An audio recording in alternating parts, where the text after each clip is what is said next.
Hey everyone, Suzi here, and today we're playing Watcher of Realms.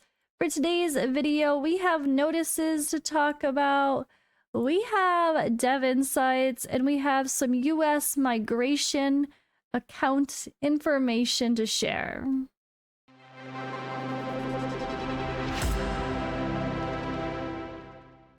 Alright, so this video is just going to be the dev insights plus some other bonus and more.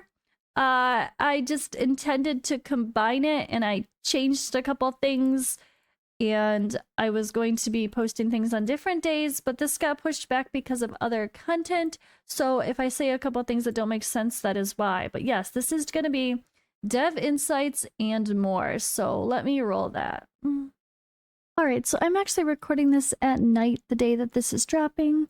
The 15th on Tuesday. The game is going to have a lot going on this weekend. And before I get into this dev insights, I will start off by saying that I will be doing a summoning party on Thursday and Friday. So let's head into my Discord and show you what I mean. All right, so before we get into the other details here, I'll start by stating that I will be having a summoning party on Friday and Saturday. Now, I've been really battling my poor eye. It's extra irritated, extra red, extra needing to rub it and making it even more upset lately due to the Bell's palsy, facial paralysis stuff that's still my face right now. So hopefully I can do okay and no trouble to stream both those days, but I will let you guys know if I have any issues, or we might just cut the stream short if we don't have too many people. But I would love to have a few more.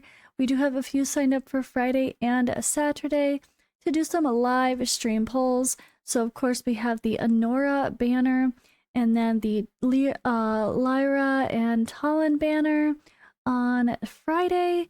And then Saturday we'll start the Valderon and Ymirit. And of course, if you guys have more summons for me to do on Saturday, not just that banner, but for Talon and Lyra and or Honora, I'm happy to do those again as well. Also quick, if you have any, if you guys want to have some fun with the Artifact Forge, why not? Let's see if anyone's hunting for exclusives and you're wanting to like hunt down for that Hex exclusive if you were like me, or whatever it might be. I'm happy to do those polls and see if we can get some streamer luck. All right, now back on over here. So we have dev insights posted today. One other thing that was just posted was related to this account transfer stuff. But before that, I just want to give a quick heads up. The main game news on the official Discord server, if you scroll a few days ago, this was posted on April 14th, account transfer guide. So there is actually a full detailed guide with screenshots to show you exactly what you need to click if you are a US player. You need to install the new application or the new PC client and then follow these instructions. It's going to tell you everything to do here, how to transfer, all of that. It should be pretty easy. I've heard it's really simple for the most part, but there can be some issues, and there are places to go if you do have any issues as well. Apparently there were some extra questions or extra transfer issues that they addressed here, which if you click there and head on over to the Reddit, there is all the details as well. So make sure you're in the official Discord server for Watcher of Realms if you are a US player and you're still confused about all of that. I just wanted to take a moment to draw some special attention there because it's really important. I don't want people to think the game is dead or, you know, they can't, like, I can't spend anymore. Yeah, you can. You just need to update your app. That's all. All right, so here we go. We have Dev Insights, April 15th.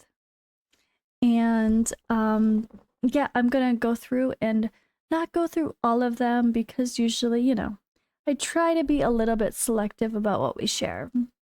Okay, this is simple, but I love it. The first one. Please set an option to disable the pop-out chat that appears during stages. Some things are really difficult and require a lot of focus and timing, and having distractions pop up during that is not helpful. And they say, thank you for your feedback. You will be able to mute the chat in the upcoming update. This option can be selected in the chat menu. It's true, I have noticed that randomly. I'm like, okay, whatever, why is the chat there? I don't care, go away. It definitely can be distracting, so that's nice to be able to disable. Alright, now, one of our banner heroes, Lyra, the Cosmic Rifts. This hero creates the Cosmic Rifts this hero creates are very key to her kit, especially in Guild Boss 2, but also in other content since it multiplies her ultimate skill damage. Timing her manual ultimate and trying to get the dispel effect when having one of the rifts disappear as I press the button is very frustrating. Please provide a visual indicator for when the rifts are about to expire, like they can change color for the last few seconds of their lifetime or something. They say thank you so much for the feedback. We'll be adding the visual notification expected to be done in July 2025. So a visual, something to be obvious of when, like some sort of timer that's ticking down when they're out. I don't know. Or yeah, like they said, maybe they start flashing a certain color when they have X amount of seconds left to go. That would be great. There's a lot of characters that need that sort of visual indicator for stuff. So hopefully trending in the right direction. Alright, question 13. It would be nice if the recast hammer allowed us to use refining crystal on a different substat. Example, I use a refining crystal to refine a crit rate on a chest piece. Some time passes, I've forgotten I used it on the same piece. I later use this hammer on the piece and now it rolls a decent crit rate but not crit damage. I can't refine the crit damage because I used a refining crystal on crit rate. Thus I have to keep hammering this piece until the crit rate becomes low enough to warrant another crystal. I guess I'm not understanding the example. Maybe I'm just tired. But they do say we will be making targeted optimizations to the gear recasting hammer, which are expected to go live within this year. Stay tuned. So some gear recasting hammer changes is what I wanted to get at. Alright, this is some good clarifications.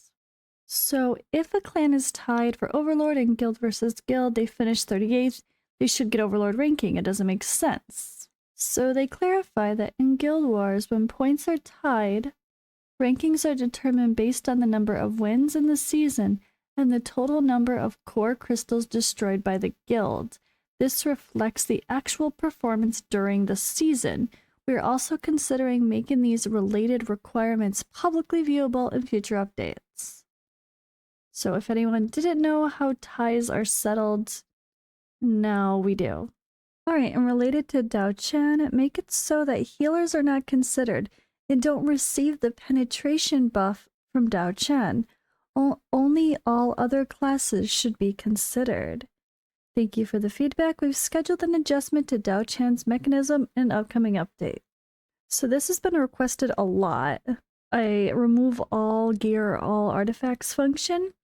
And they are saying that yes, they are currently developing a feature similar to a one-tap Unequip, which is expected to launch in the second half of this year. Stay tuned. Maybe I'll wait till then to re-gear everybody. Maybe. I'm pretty patient, as you guys can tell, honestly. But I don't know, I feel like I definitely am due for a proper re-gear. And to make presets, I need to do some serious farming and then make some serious presets for Guild War based on BP separately, and then just the best builds in my best Soulbond Arcana and all that, right?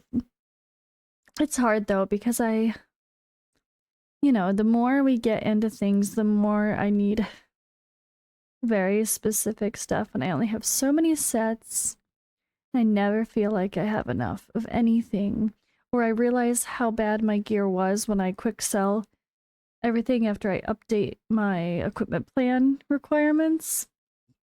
And then I have like 2 pieces of something left and I'm like, oops, maybe I shouldn't be so strict. Abyss 2, please. Bitch, nobody can even do Abyss 1, relax.